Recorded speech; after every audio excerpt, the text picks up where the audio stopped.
හෙළ ළමයි ඔයාලට කොහොමද? ඔයාලා හැමෝම හොඳින් ඇති කියලා මම හිතනවා.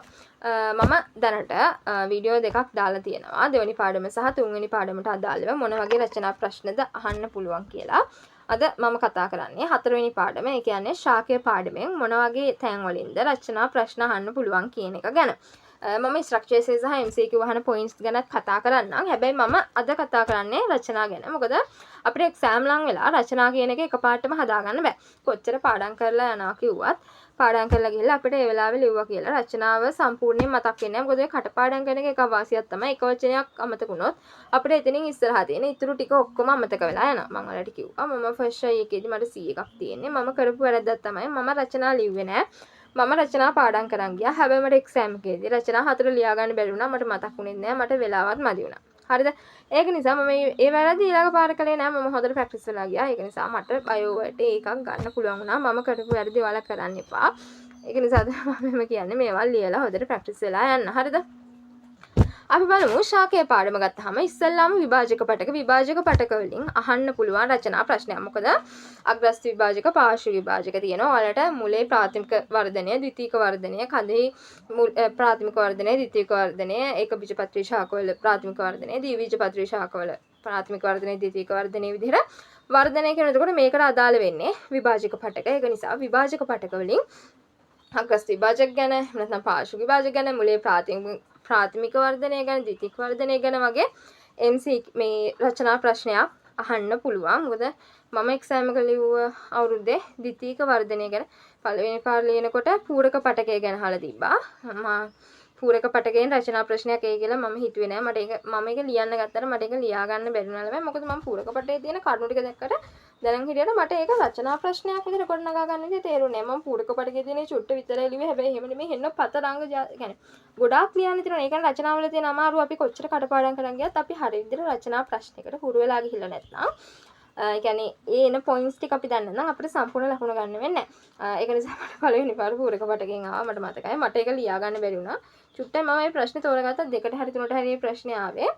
මේ මට ඒක කරගන්න බැරුව ගියා. මම ඒක පටන් ගත්තා. චුට්ටයි ලිව්වේ. තිබ්බ කරුණු චුට්ටක් ලිව්වා. මටම තේරුණා හරි මට ඒක කෙලුණා තමයි කියලා.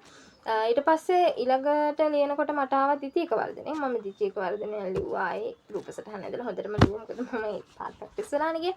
හරි ඊළඟට විභාජක පටකෙන් අහන්න පුළුවන්. පූරක පටක විභාජක පටකෙන් අහන්න පුළුවන්. සනාල පටක පද්ධතියෙන් අහන්න පුළුවන් රචනා ප්‍රශ්න. ශෛලම ගැන, ෆ්ලෝයම් ගැන සමාන පටක පද්ධතිය විස්තර කරන්න. පූරක පටක අපිට පූරක පටක පද්ධතිය කෙටියෙන් විස්තර කරන්න කියලා. උනට ඒක සම්පූර්ණ ලකුණු 150 ප්‍රශ්නයකට ආවේ. සමාන පටක පද්ධතිය විස්තර කරන්න පුළුවන්. අනිවාර්යෙන් අහන්න පුළුවන්. හරිද? ඊළඟට අහන්න පුළුවන් ද්විබීජපත්‍රී ශාක කද ගැන විස්තර කරන්න. අපිට ආවේ ද්විබීජපත්‍රී ශාක කදක ද්විතීක වර්ධනය ගැන ආවේ.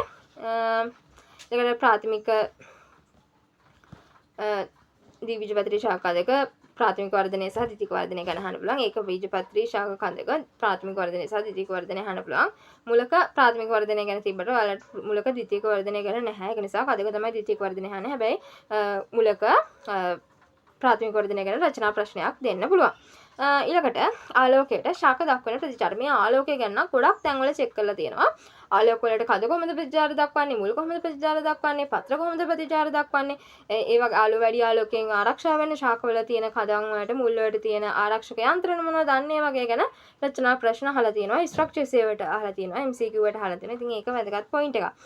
ඊළඟට ආලෝකයට ගුරුත්වයට ප්‍රතිචාර දක්වන විදිහල තියෙනවා. ඊළඟට වායු හුවමාරුව ගැන පූටිකා මගින් වායු හුවමාරුව වෙන විදිහ පූටිකාව ගැන හදන වායු හුවමාරුව ගත්තාම හොඳ රචනා ප්‍රශ්න දෙන්න පුළුවන්. ඉස්සෙල්ලාම පූටිකාවල විභව විස්තර කරන්න. ඊට පස්සේ පූටිකා මගින් සිදුවන වායු හුවමාරුව ගැන විස්තර කරන්න. කෙලින්ම දුන්නා පූටිකාව විභව විස්තර කරලා පූටිකාව ඇදලා පූටිකාවේ තියෙන විභව විස්තර කරලා පූටිකා මගින් සිදුවන වායු හුවමාරුව ගැන රචනා ප්‍රශ්නයක් අහන්න පුළුවන්. කෙලින්ම පාර්ට්ස් දෙකට බෙදලා ලකුණු 150 ප්‍රශ්නයක් අහන්න පුළුවන් වායු හුවමාරුව ගත්තාම. එතකොට පූටිකා විවෘත වීම ගැන විස්තර කරන්න, පොටෑසියම් ඡන්ද කල්පිත ගැන වායු හුවමාරුව ගැන ගත්තාම ඒ වගේ දෙක අහන්න පුළුවන්. එක්ක පූටිකා වලින් වෙන වායු හුවමාරුව ගැන අහන්න පුළුවන්. වායු හුවමාරුව ගත්තාම එහෙම නැත්නම් පොටෑසියම් ඡන්ද කල්පිත ගැන අහන්න පුළුවන්.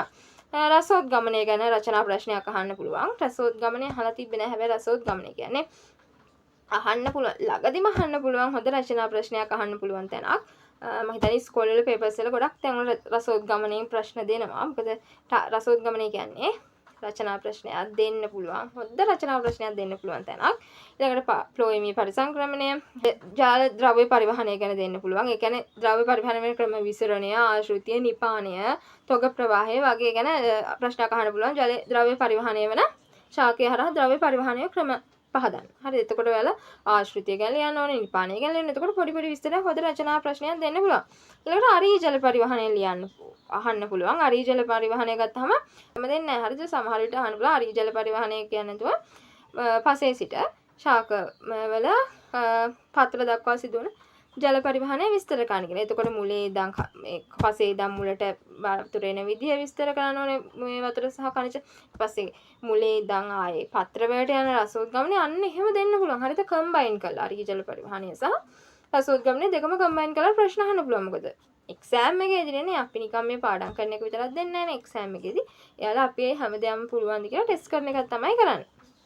ඊළඟට එතකොට අරී ජල පරිවහනය ගත්තාම අපොප්ලාස්ට මාර්ගය, සිම්ප්ලාස්ට මාර්ගය, පටල හරහා සම්ප්‍රේෂණ මාර්ගය වගේ මාර්ග හරහා තුනකින් වෙනවා. ඉතින් එතකොට එක එක මාර්ග ගැන අහන්න පුළුවන්.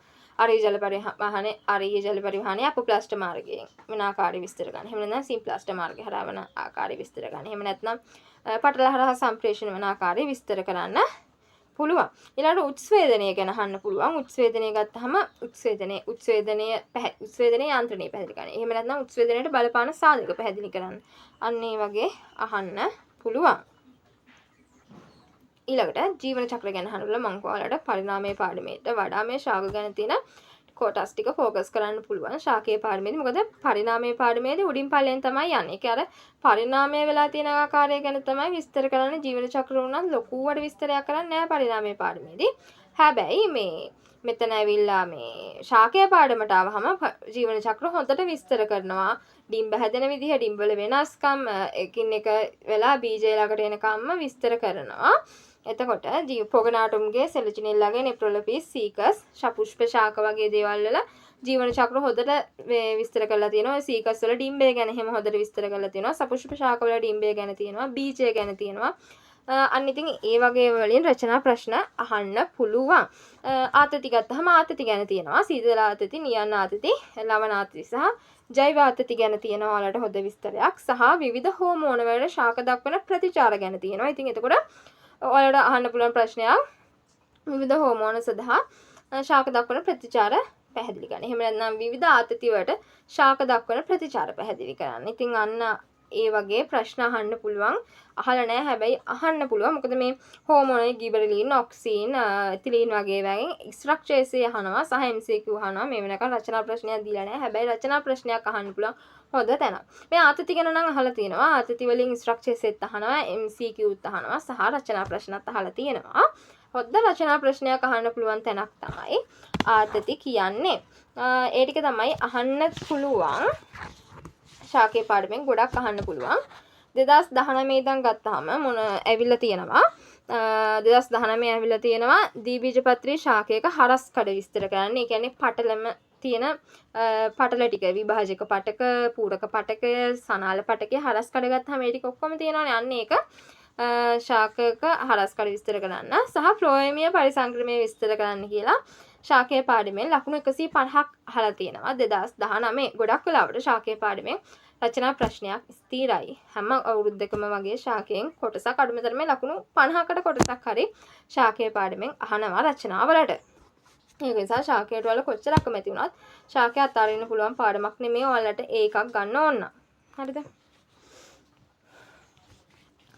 ඊළඟට 2020 අහලා තියෙනවා ශාක කෙරෙහි ආලෝකයේ බලපෑම සහ උපරිම ආලෝක ප්‍රමාණයක් ගන්න ශාකයේ හැඩ ගැහිලා තියෙන ආකාරය විස්තර කරන්න කියලා. ඒත් ලකුණු 150කට අහලා තියෙන්නේ. ඒත් අර ආලෝකයට දක්වන ප්‍රතිචාර වලට අදාළ කොටස තමයි ඒක තියෙන්නේ. ඊළඟට 21 අහලා තියෙනවා ශාකවල පූරක පටකය විස්තර කරන්න කියලා.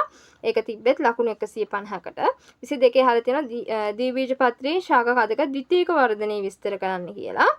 ද්විබීජපත්‍රී ශාක කදක ද්විතීක වර්ධනය විස්තර කරන්න කියලා දෙනවා.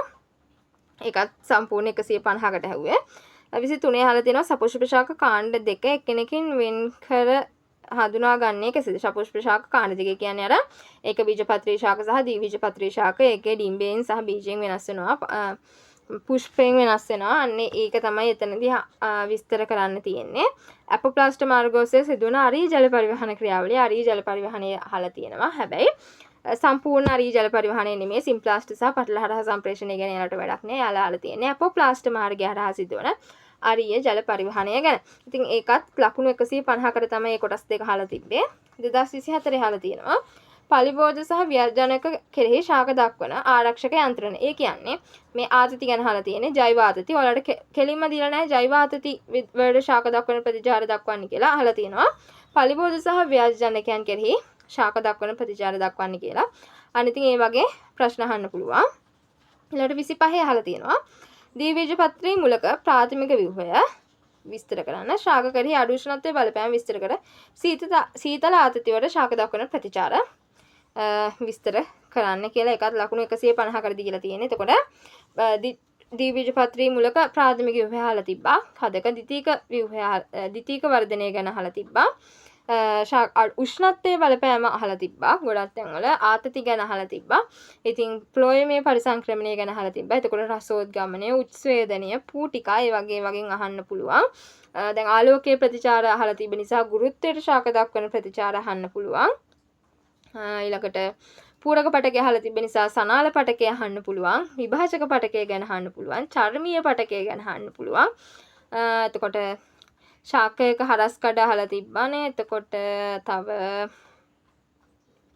දැන් මූලික ප්‍රාථමික ව්‍යුහය අහලා තියෙන නිසා ද්විබීජ පත්‍රයේ කදක ප්‍රාථමික ව්‍යුහය අහන්න පුළුවන්. ඊළඟට ද්විබීජ පත්‍රය අහලා තියෙන නිසා ඒක බීජ පත්‍රයේ මූලික ප්‍රාථමික ව්‍යුහය අහන්නත් පුළුවන්. දැන් ද්විබීජ පත්‍රයේ ශාක කදක ද්විතීක වර්ධනය අහලා තිබ්බ මුලේ නම් අහන්නේ. මොකද ඔයාලට මුලේ ද්විතීක වර්ධනයට යනකම් නැති නිසා.